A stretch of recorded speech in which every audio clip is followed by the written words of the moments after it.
Pemirsa, terima kasih Anda masih menyaksikan Gapai Kemuliaan dalam episode Resep Keluarga Bahagia. Jadi Ahilman tadi kan ada 4 ilmu ya yang harus dipraktekkan dalam rumah tangga. Ada ilmu agama, harus sebagai fondasi, kemudian ada ilmu hati. Bagaimana tadi mengolah kepekaan. Komunikasi, 70% rumah tangga isinya komunikasi, finansial. Nah ini penting kita dengarkan. Jadi istri boleh nih tetap kerja ya, A? Ya.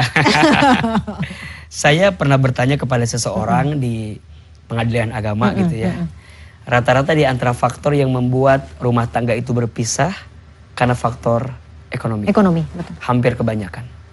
Berarti begitu pentingnya kita punya ilmu dalam urusan finansial, gitu. Dalam urusan keuangan agar tata kelola keuangan di keluarga itu bisa tertata dengan baik gitu.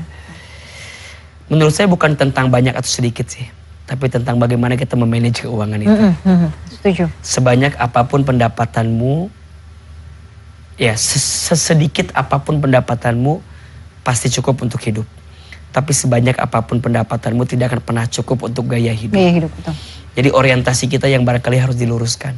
Makanya nanti harus ada tuh kayak misalnya nih kayak ruang pemasukannya, ruang pengeluarannya. Nanti pengeluaran dibagi 3, ada primer, ada sekunder, ada tersier. Itu harus dilihat di YouTube saya sih barangkali ada Islamic Financial Planning gitu kan. Penting ya. Ahilman sekolahnya di situ ya. Iya. Jadi mungkin bisa belajar bagaimana cara memanage keuangan secara syariah itu menjadi penting. Tapi juga berkaitan juga investasi juga perlu menyiapkan dana-dana yang proteksi juga. Oke. Termasuk mengeluarkan yang harus kita keluarkan, zakat, infak, sedekah, wakaf, hibah juga harus dipastikan gitu. Dan itu Islam punya ilmunya gitu. Masya Allah. Ya, termasuk cara mencari nafkah itu seperti apa. Ternyata yang paling penting bukan banyaknya tapi berkahnya gitu loh. Yang penting tuh halalnya. Itu kan perlu digarisbawahi oleh kita gitu. Karena kadang-kadang kita itu fokusnya pada seberapa banyak yang kita bisa hasilkan, yang kita bisa dapat gitu. Kadang-kadang mau halal mau haram yang penting gue dapat aja gitu. Nauzubillah. Makanya saya mengingatkan dari mimbar yang Gapai Kemuliaan saat ini, untuk para ayah, untuk para suami, jangan sampai membawa nafkah yang haram ke rumah kita. Karena setiap harta yang kita bawa itu akan berpengaruh terhadap keluarga kita. Solehnya anak-anakmu, baiknya keluargamu, itu bersumber dari baiknya nafkah yang kau berikan kepada keluargamu. Maka para istri juga harus coba jadi rem bagi suami gitu ya. Agar kemudian ketika suami pulang dipastikan yang datang adalah harta yang halal. Yang dibawa pulang adalah harta yang halal. Karena harta yang halal akan menumbuhkan daging bagi putra-putrimu, bagi anak-anakmu, yang kelak akan menjadikan anak-anakmu soleh dan soleha.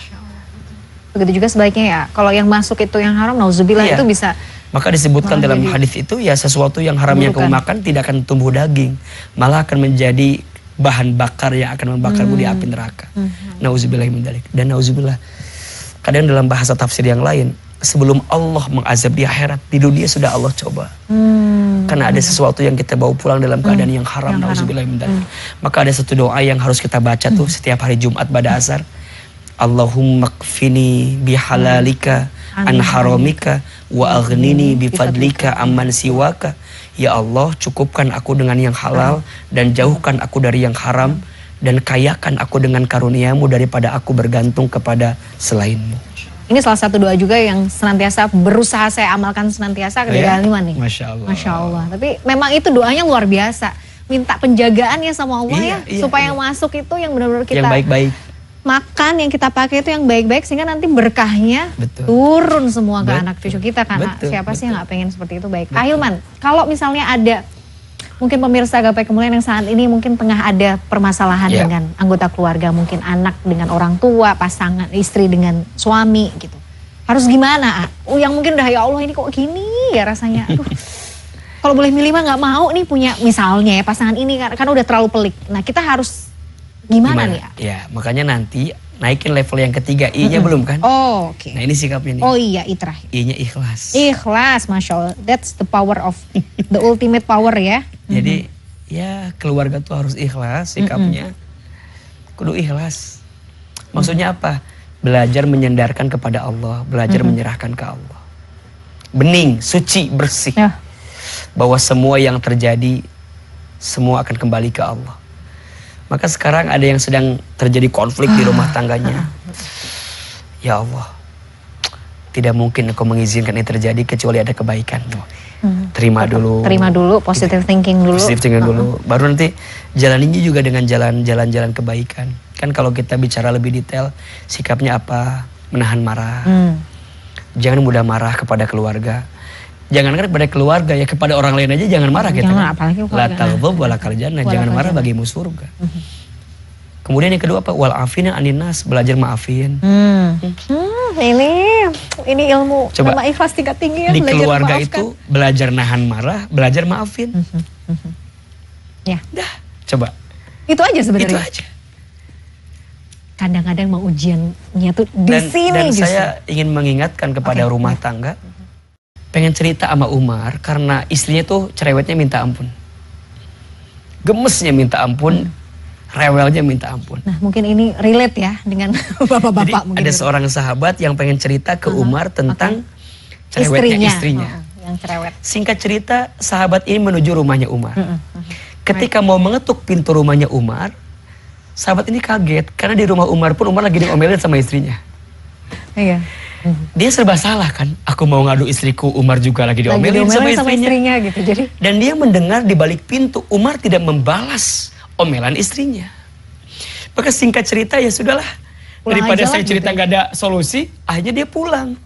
Ketika mau pulang langkahnya terdengar oleh Umar. Umar buka pintu, manggil sahabat ini. Sahabat, sini. Tadi bukannya kau mau ketemu saya? Iya wahai Amirul Mukminin. Kenapa gak jadi? Iya, emangnya kenapa? Ada apa? Kata Umar. Kata sahabat ini, aku pengen cerita. Cerita apa? Aku punya istri cerewetnya minta ampun. Aku punya istri sering ngomel sama aku. Aku mau cerita itu sama engkau, tapi aku tadi mendengar engkau pun diomelin sama istrimu. Jadi sama nasibnya. Dan engkau pun gitu tidak menjawab kelakuan istrimu. Mana mungkin aku cerita sama kamu yang kamu juga sama diomelin. Apa jawaban Umar? Sahabatku, bukannya aku tidak bisa marah kepada istriku. Aku bisa marah. Bahkan aku tegas. Bahkan semua orang takut denganku, kata Umar. Tapi kenapa aku tidak marah kepada istriku saat itu? Karena aku teringat semua kebaikan istriku. Aku teringat istriku memasak untukku dan anak-anakku. Istriku bangun lebih dulu, istriku tidur lebih lama. Istriku capek menyiapkan makanan untukku, membereskan pakaianku.